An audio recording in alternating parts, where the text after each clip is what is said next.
ايوه يا بنتي، عامله ايه؟ والله العظيم وانت كمان. بجد؟ في ايه يا ابني انت؟ بجد والله؟ مع السلامه يا روح. ايه يا ابني اللي انت عملته ده؟ بتكلم بنات؟ طب هي بنت واحده ولا الشغل اللي هو بنت واحده بس. طب اسالك سؤال، انت بتحبها؟ اه يعني بتحبها. طب ممكن اطلب منك طلب؟ ليه ما تصبرش عليها لغايه ما تكبروا ويبقى لكم نصيب في الحلال في الاخر؟ ما هو انت دلوقتي ممكن ما تصبرش، ممكن يحصل ظروف وتحصل مشاكل وتنفصل.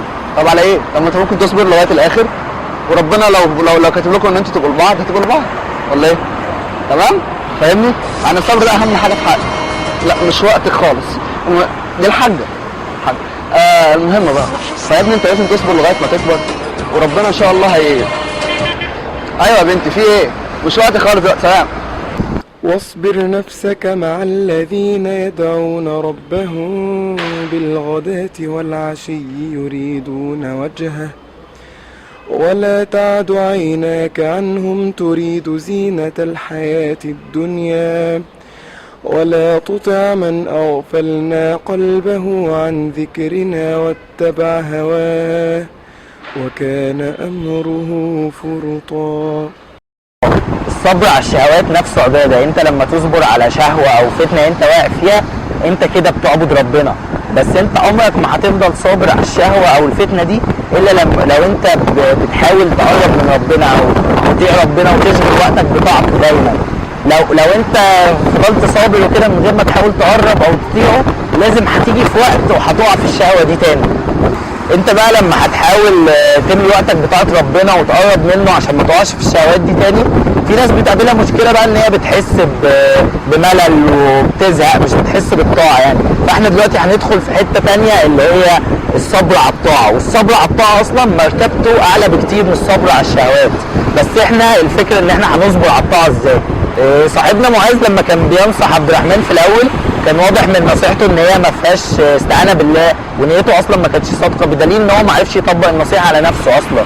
بس انت لما هتيجي تستعين بربنا وتبقى نيتك صادقه فعلا ان انت عايز تصبر على الطاعه وتصبر على الشهوه وما تعملهاش، ربنا هيعينك وهيخليك تصبر.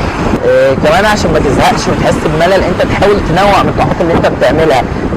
يعني ما تصليش كل صلواتك بقول والله احد وانا اعطيناك الكوثر، تحاول تصلي بصور مختلفة وآيات مختلفة عشان ما تزهقش. وكمان ذكر ربنا تحاول تنوع من الذكر اللي انت بتقوله وتشوف ذكر جديد انت مش عارفه وتفهم معناه عشان ما تبقاش على طول روتين بتقول حاجة واحدة وبتصلي بصورة واحدة فتكسر الملل وتبقى بتنوع. احنا قلنا في الاول واصبر نفسك مع الذين يدعون ربهم بالغداة والعشي يريدون وجهه. اهم حاجة الصحبة الصالحة، ان انت يبقى معاك صحاب تصبر نفسك معاهم على طاعة ربنا وتصبر عليها. وربنا كمان بيقول ولا تطع من اغفلنا قلبه عن ذكرنا. انت ده امر ربنا بيأمرك، بيقول لك ما تطيعش من اللي قلبه غافل عن ذكر ربنا. اخر حاجه بقى عشان ما نكسلش ونزهق ان احنا نبتدي نحاسب نفسنا على الصلوات والورد والاذكار. يا ترى انا بأديهم بصوره كويسه ولا مقصر فيهم؟ يا ترى انا بطاعتي دي يعني هعرف ان انا اصبر على الشهوات؟ عشان محاسبه النفس دي هي اللي هتطور من نفسنا وهتخلينا نعرف احنا ماشيين على الطريق الصح ولا لا. صبرنا على الطاعه اكيد هيتعبنا بس في الاخر هيخلينا نقرب من ربنا ونبقى مسلمين صح.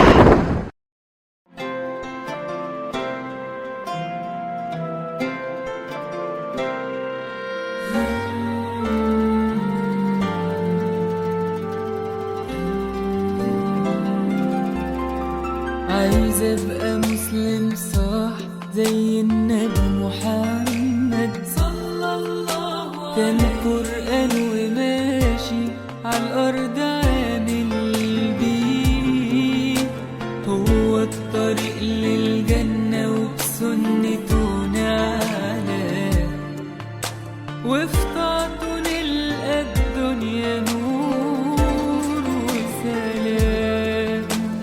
بنفسي هبدأ واتغير عشان الجنة تستاهل، عشان العمر ده قصير وانا الامتى هكون غافل، هفكر صح لو ما